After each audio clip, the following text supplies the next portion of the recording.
Partners. Partner!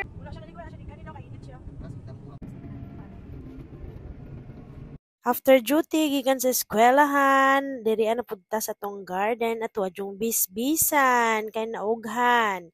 O di ba manilig pa gyud ang persona bisag kapoy kaayo siya. Laban ninahan, laban ma'am kay plagera, hipos dayon ang mga nilabhan. And then manghimbis dayon ta og tilapia nga hinatag ni Tatay Bubay. Ato na rin i-check kung ato gyud bang naon ang rice cooker para sa tuang white rice. And then, iandam na dahil itong mga ingredients kay kuwantaron sinigang, unsa man na, sinabawang tilapia, char. So, ato rin ta sa tuang container garden, mga hapit na alas 6 sa gabi. Muna itong bunga sa itong ampalaya, muna itong luya, ato ang sili, ato ang tanglad, uguban pang gulay-gulay. Ang tuyo na ko diriya is manguha ko og kaning kulikot para sa atong sinigang, para naihalang-halang, o di ba? Para lamian. And then, gamay na lang daw yung bunga. Kung anong gibisbisan mo na, basa kayo sila. So, dugay po ko nakabisbis diha, mga sobra 30 minutes, kaya medyo daghan-daghan jud po ang containers, mga plastic containers nga kailangan ako bisbisan. Flexing ato mga alugbati nga puwa, nga pinangayo ni Makmak, gihatag niya kamam kay Blagera, turok na gyud. So, diha ato pag yung tanaw na pabatay makutlo ng mga bunga para sa atong sinabawan or sinigang nga tilapia nga hinatag ni Tatay Bubay.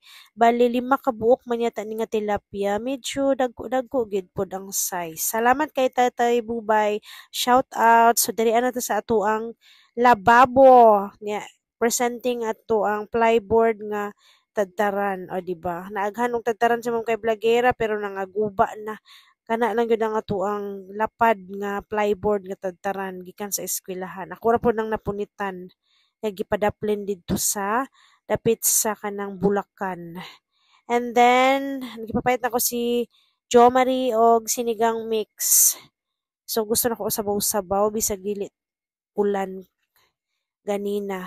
Char. So, nag-adad na dayon, nagtadtad na dayon, char, tadtad jud no. Muna siguro tag char, nag-andam na din sa mga lamas si Jo Marie din, nagpabukal na dayon ko tubig, and then, kusgan yun ako pasiga, kaya aron dali, kay gigutom na si Ma'am kay Blagera, kaya nanilhig pa siya pag-abot, na misbis pag yun, niya, namilo. Char, sige gyud tag char. And then, ato na giluna itong mga tilapia, nga, yes, busok, kaayo sila. Gibutangan na dayon og lamas. Bali na iwit ang lamas kay anak ko hala, giad-ad pa na ang lamas, giad-ad, gitadtad pa ang lamas, gina-slice pa ang lamas. Muna nauna na kog lunod ang mga isda. Sige lang.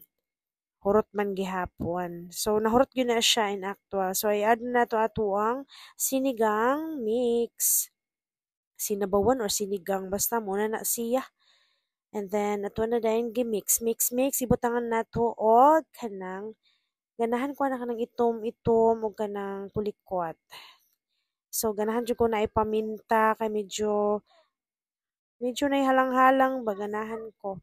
So, presenting ang sinigang sinabawan ni Ma'am Kay Blagera. Andam na ang mga plato. Natulog na ako ang duha ka anak si Casey ug Siki ana nga panahon.